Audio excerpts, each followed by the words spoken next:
Hello dear friends. मुझे इस बात से बहुत ही हैरानी है कि जब लोगों को पता नहीं रहता है और जो भी हमारे चैनल वाले हैं, यूट्यूब वाले हैं या फिर और भी अदर चैनल वाले हैं, वेबसाइट वाले हैं, ब्लॉगर हैं, दुनिया भर के लोग हैं, जब उनको जो चीज़ अच्छे से नहीं पता रहती फिर भी वो बच्चों को गुमराह क्यों करते हैं। गुमराह करने के साथ साथ उनका टाइम ख़राब करते हैं ना, उनका टाइम ख़राब करते हैं, उनका एफर्ट ख़राब करते हैं। दुनिया भर की बातें, एक बात नहीं दुनिया भर की बातें। अभी हाल फिलहाल में मैं पिछले 3 दिनों से एक ही बात को क्लियर करने में लगा हुआ हूँ। पिछले 3 दिन से मैं एक बात को क्लियर करने में लगा हूँ। वो ये है कि राजस्थान हाई कोर्ट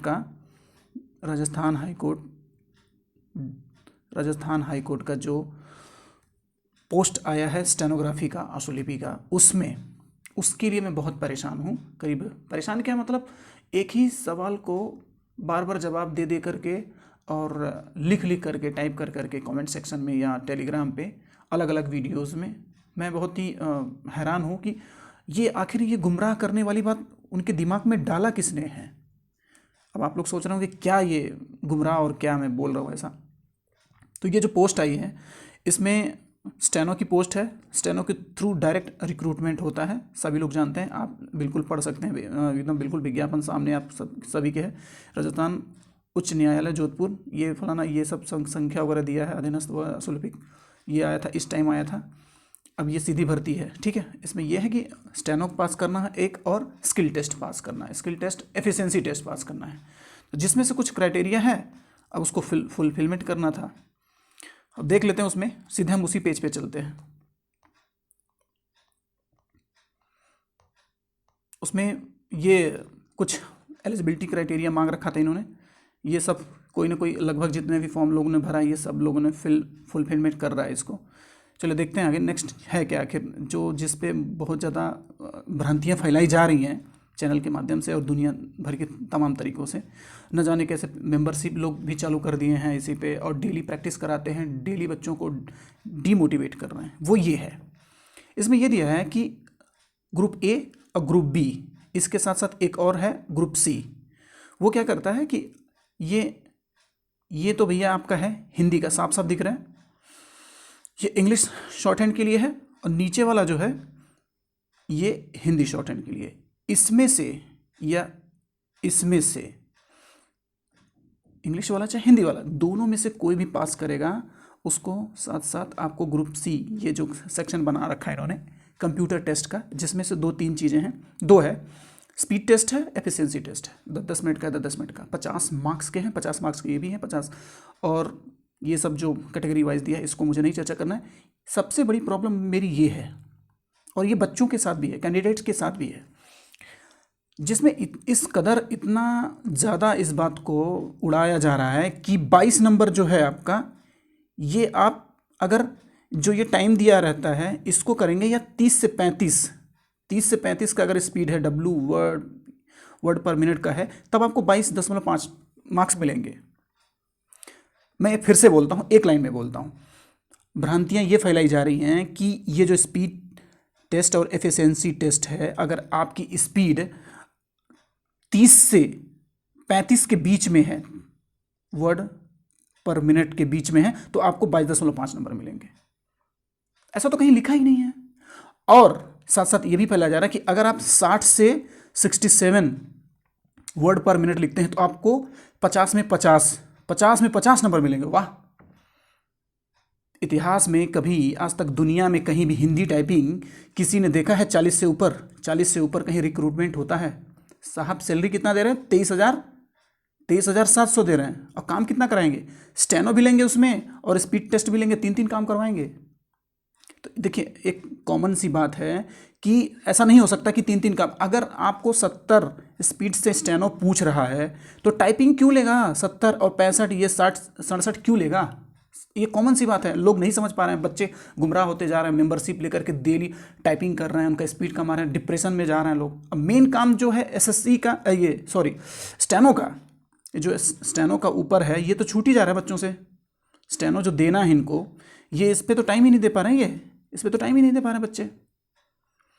हो रहा है ये, न जाने ऐसा क्या दिमाग में डाल दिया गया है कि अगर तुम 60 से ऊपर तुम्हारा 67 वर्ड पर मिनट अगर तुम्हारा स्पीड है तो तुमको 50 नंबर मिलेगा। तो मैं साफ सा बता दूं, ये तो ऑफिशियल नोटिस है, आप लोगों ने भी देख लिया। मैं ये मेरे टेलीग्राम पे चैनल पे और जो जोधपुर हाई कोर्ट का जो रखा है वेबसाइट बना रखा है उसमें पूरा डाल रखा है उन्होंने, कैसे कैसे होगा क्या क्या नहीं सब कुछ लिखा है। ये मिनिमम मार्क्स है, ये मिनिमम मार्क्स है। जो नहीं समझ पा रहे हैं बच्चे कि ये आपको लाना ही लाना है। अगर आप दिए हुए टाइम में जल्दी जल्दी में कुछ जल्दी जल्दी लिख देते हैं, जल्दी टाइप कर देते हैं, अगर गलतियां भी आती हैं तब भी आपको 22 नंबर लाना ही है, 22.5 नंबर लाना ही है। अगर दिए हुए टाइम में 10 मिनट में आपने अच्छे से अपना एफिशिएंसी टेस्ट दिया है तो 50 के 50 आपको मिल जाएंगे। गलतियां होंगी तब आपको नंबर कटेंगे, कटने के बाद अगर ज़्यादा गलतियां हो जाती हैं 22 नंबर से कम आता है तब आपको डिस्क्वालीफाई किया जाता है। इसका सबूत भी है मेरे पास। जैसे ये है, इन्होंने जब एडमिट कार्ड डाउनलोड किया जा रहा था तो एक लंबा चौड़ा गाइडलाइन जारी किया गया है। गाइडलाइन क्या, नोटिस इंस्ट्रक्शन फॉर कैंडिडेट के लिए डाला गया है। मैंने इसको 3 से 4 बार देखा है। ऐसा दूर दूर तक किसी भी लाइन में नहीं लिखा गया है कि कहीं इसमें ये मांग रखा है इन्होंने या नहीं मांग रखा है, कहीं भी नहीं लिखा है।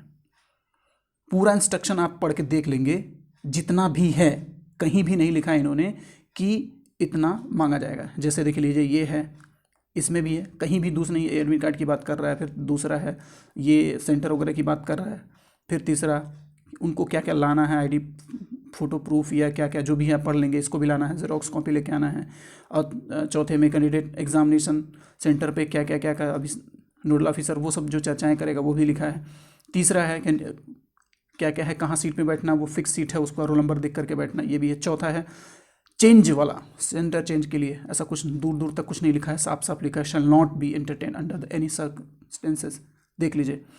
और इसके साथ साथ जितने भी हैं 7 नंबर भी है, 7 नंबर भी है, 8 नंबर में नो कैंडिडेट। देखिए मोबाइल फ़ोन के बारे में बात कर रहा है तो कोई स्किल टेस्ट के क्राइटेरिया प्रोसीजर के बारे में कहीं भी बात नहीं किया। 10 नंबर में भी देख लीजिए कुछ भी नहीं लिखा है, ये कोविड-19 से रिलेटेड है। 11 नंबर में भी देखिए क्या क्या लाना है और क्या क्या करना है, कोई बदमाशी नहीं करना है, डिसोबे, ये नोडल ऑफिसर वाले अगर कोई रूल तोड़ते हैं तो ये सारी चीज़ें तो साफ साफ लिखी है। कहीं भी ऐसा कुछ लिखा है, मैंने विज्ञापन में भी दिखा दिया प्रोसीजर सिलेक्शन का, यहाँ भी दिखा दिया। और टीएडीए की बात करता है। अब यहाँ ये बोल रहा है कि टाइम सीट जितना है तो उसका रोल नंबर चेक करके बैठना, ये भी दिख रहा है, कहीं भी ऐसा दिया नहीं है। फिर candidate shell allow instruction communicated by the invigilator through audio system, वो चेक करेंगे कि आप बात कर रहे हैं पहुँच रहे हैं, मेरी आवाज़ आप तक पहुँच रही है कि नहीं, ये भी है सब कुछ। लैब की बात कर रहा है और चेक करना है क्या नहीं, जो भी कीज़ हैं पेरिफेरल चेक बोल रहे हैं, जो भी की है काम कर रहा है कि नहीं कर रहा है, कौन सी की चेंज करने के लिए बोल रहा है। 5 नंबर में देख लीजिए, इसमें भी कुछ भी नहीं है, मशीन वगैरह की बात कर रहा है, डिक्टेटिंग शॉर्ट हैंड वगैरह, ट्रायल पैसेज की बात कर रहा है। दूसरा ट्रायल पैसेज इसको टाइप नहीं करने के लिए बोल रहा है, 5 मिनट होने के बाद भी ये करने 6 मिनट का बोला जाएगा, ये सब भी बता रहा है, ये भी बता रहा है। दुनिया भर की बात है, मैंने 3 बार पढ़ के देखा है इसको, ऐसा कुछ भी दूर दूर तक कहीं नहीं लिखा है। सब कुछ देख लीजिए एकदम बिल्कुल साफ साफ, अब कोई भी पढ़ सकता है। और सारी चीज़ें यहीं पे लिखा है। 5 मिनट खत्म होने के बाद रीडिंग फाइनल, 5 डिक्टेशन 5 मिनट के लिए देगा पढ़ने के लिए, फिर 50 मिनट में टाइपिंग करने के लिए देगा। कोई भी एडिट करने वाली कोई टूल्स टच वगैरह काम नहीं करेगा, ये सब जो देख लीजिए कोई भी पढ़ने की। अब प्रोसीजर स्पीड क्या कर रहा है, 5 मिनट का दिखा, जो भी है शॉर्ट हैंड टेस्ट सब कुछ लिखा है, स्क्रॉल डाउन फलाना ठिकाना जो भी है सब आप पढ़ सकते हैं, कोई भी पढ़ सकता है, कॉमन मैन पढ़ सकता है कोई भी। सारी चीज़ें एकदम दिया हुआ है इन्होंने। एडिटोरियल टूल इसमें भी दिया है, ऐसा कुछ भी नहीं लिखा है कि क्या बैक स्पेस काम किया जाए करेगा, ये सब कुछ लिखा है। देखिए राइट की ये वो सब कुछ लिखा है, लेकिन कहीं प्रोसीजर के बारे में, कहीं मार्क्स के बारे में, या कहीं स्पीड के बारे में कहीं दिया है कि 60 देना है या 70 स्पीड देना है, कहीं लिखा है? मैं यही दिखाने की कोशिश कर रहा हूँ। मुझे मजबूरी में आकर के ये बनाना ही पड़ा है, ऐसा कुछ भी नहीं है इसमें, सब कुछ दिया एकदम साफ साफ देख लीजिए। 10 मिनट का डिक्टेशन क्या है, 5 मिनट का ये है, और एफिशिएंटी 10 सब कुछ है वही, ये भी इसमें भी है। ऐसा कुछ भी कहीं नहीं दिया है इंटर की क्या करना है क्या नहीं करना, सारा जब जितना मैं बताता हूँ बच्चों की वहीं से पूछ लीजिएगा, वो काम करेगा कि नहीं काम करेगा, सारा इसमें लिख के दे दिया है इन्होंने, कोई भी पढ़ सकता है। अब ये बोल रहा है कि लास्ट में ये बोलने की कोशिश कर रहे हैं 8 number, candidates must take care of duration of every test as the program shall stop working automatically after completion of time scheduled for every step। आप खुद समझदार हैं, समझ सकते हैं। जब बोल रहा है, जब इसको बनाया गया है ऑटोमेटिकली, जितना टाइम उसको दिया गया है 10 मिनट का अगर टाइम दिया गया है तो 10 मिनट में ही वो कर लेगा। ना उससे 9 मिनट में बंद होगा, ना 11वें मिनट में बंद होगा। तो आपको कहाँ दिख रहा है कि स्पीड आपको 60 से 70 चाहिए, तब आपकी स्पीड 60 से 67 या 70 स्पीड चाहिए, तब आपको जाके 50-50 नंबर, वो मिनिमम मार्क्स था। पता नहीं मैं आप लोगों को समझा पा रहा हूँ कि नहीं समझा पा रहा हूँ। बिल्कुल सीधी सीधी बात है। ऐसा कहीं भी जो आप लोगों ने सुना है कि अगर 30 से 40 की स्पीड रहती है, 30 से 40 की स्पीड आपकी है, तो आपको 22 नंबर मिलेगा, ऐसा कहीं भी नहीं लिखा है। वो मिनिमम मार्क्स है। कट पीट के करने के, अगर स्पीड आपकी इतनी रहती है, कट पीट करने के बाद अगर 22 नंबर भी आ जाता है, तभी आप फाइनल सिलेक्शन में हो जाएंगे लिस्ट में। और वैसे भी अगर आप सोचते हैं कि 50 में 50 आपको नंबर मिल जाता है एफिशिएंसी टेस्ट में और स्टेनो में फेल हो जाते हैं, तो आप बाहर हो जाएंगे। क्योंकि स्टेनो ये कंपलसरी एक एक वो चेक कर लिया जा रहा है कि आप एफिशिएंसी के लायक है नहीं, लेकिन मेन काम क्या है, स्टेनो पास होंगे तभी आपकी ये कॉपी जांच की जाएगी, तभी आपका ये जो एग्जामिनेशन का वो जो स्किल टेस्ट का इन्होंने प्रोफार्मा बना रखा है, तभी इसको चेक करेंगे, नहीं तो चेक नहीं होगा। आप इसमें 50 में 50 या 50-60 लेके आइए, 100 लेके आइए, तब पर भी आप इसमें पास नहीं होंगे अगर स्टेनो नहीं पास होते हैं तो। दिमाग में रख लीजिए इस बात को, चाहे कोई भी हो। मेरा यही मन था बताने का, मैंने अपनी तरफ से बहुत कोशिश किया है बताने का। टेलीग्राम चैनल पे भी है जो मेरा, उस पर भी मैंने खूब अच्छे से बताने की कोशिश किया है, मास्टरगंज पे, और कमेंट सेक्शन में भी मैंने खूब बताने की कोशिश की है लोगों को। अगर कहीं भी आपने सुना है तो 3-4 PDF वेबसाइट पे पड़ा है, अब मेरे चैनल पे भी पड़ा है, आप डायरेक्ट जा करके उसको देख सकते हैं, पढ़ सकते हैं। मैंने अपनी तरफ से कुछ भी नहीं बताया है, जो भी है वो हाई कोर्ट ने ही जो गाइडलाइन जारी किया है, जो नोटिस जारी किया है, जो उसमें विज्ञापन में दिया है, सब कुछ मैंने वही पढ़ के बताया। मास्टरगंज चैनल पे देख सकते हैं।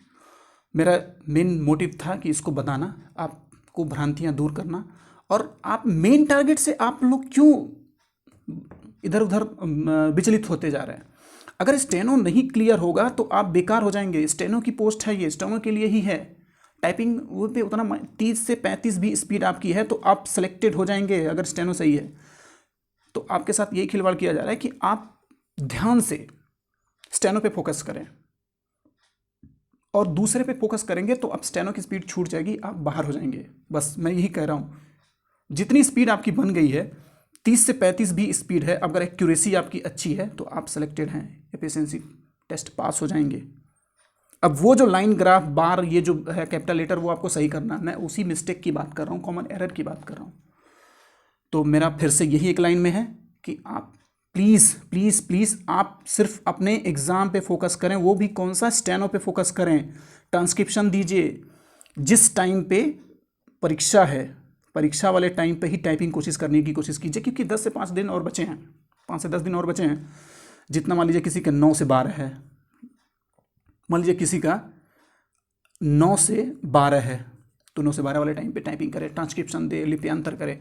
किसी का शाम के टाइम में है तो शाम में करे, 2 से 4, जितना भी टाइमिंग है आप समझ लीजिए, अपना आपके एडमिट कार्ड में लिखा हुआ उसी टाइम पे करें, क्योंकि आपका अगर रूटीन सेट रहेगा।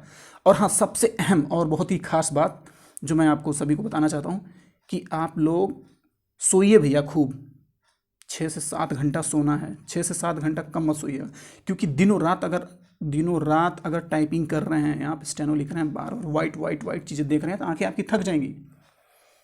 स्क्रीन देख रहे हैं, वो नीली रोशनी पड़ रही है आंखों में, तो आपको सोना भी ज़रूरी है। कंप्लीट नींद लीजिए, नहीं तो माइंड अलर्ट नहीं रहेगा एग्ज़ाम के टाइम। माइंड को अलर्ट भी रहना है, माइंड को अलर्ट भी रहना है, याद रखिएगा। तो इस चीज़ को ध्यान दीजिए, और आप इस वीडियो को जितने अपने दोस्त हैं उनको समझाइए भाई कि ऐसी बात नहीं है, स्टेनो पे ध्यान दे, टाइपिंग पे ज़्यादा ध्यान ना दे। अगर आप टाइपिंग 40 की स्पीड बन गई है तो बस बहुत है, उसी पे एक्यूरेसी मेंटेन करें, शॉर्ट हैंड स्टेनोग्राफी को करें, बार बार रिवाइज करें, जो आपने पुराना आउटलाइन बना रखा है, जो डिक्टेशन है, कॉन्फिडेंस उसी से बढ़ेगा। और इसमें एक बहुत ज़रूरी है कॉन्फिडेंस की। कॉन्फिडेंस अभी कैसे बढ़ेगा, जो आपने कभी, जो आपको याद है, याद आपका जो डिक्टेशन है याद है, पहले से तैयार है, रेडी है, कंप्लीट है, उसको बार बार करिए, आपका कॉन्फिडेंस लेवल बढ़ जाएगा, और मैटर बिल्कुल आसान आएगा, ऐसा कुछ नहीं है। अगर कोई बोलता है कि सर मैटर कैसा आएगा, ऐसा आएगा, वैसा कुछ नहीं, मैटर बिल्कुल एकदम नॉर्मल जो स्टेनोग्राफी में होता है, स्टेनोग्राफी में जो होता है, जैसे लोकसभा, राज्यसभा डिस्कशन में, जो पार्लियामेंट्री डिस्कशन में होता है, वो उसी तरह से मैटर आने वाला। कभी भी मुझे नहीं लगता है 90%, 99%, 0.0009 जितना भी आप जोड़ लीजिए उतना % चांस है कि संपादकीय नहीं आएगा, संपादकीय नहीं आएगा। क्योंकि भैया संपादकीय और न्यूज़पेपर का आप न्यूज़पेपर का एग्ज़ाम नहीं देने जा रहे हैं, आप स्टेनो का एग्ज़ाम देने जा रहे हैं। स्टेनो की दुनिया अलग है, उसके वर्ड अलग हैं, उसकी हर बात अलग है। तो इस चीज़ को आपको ध्यान देना है। मुझे जैसे भी समझ में आता है, ठीक है, मैंने समझाने की कोशिश की है। अगर किसी को कोई डाउट होता तो मेरा टेलीग्राम चैनल ज्वाइन कर सकता है या मुझे कमेंट सेक्शन में लिख सकता है। Thank you so much for all.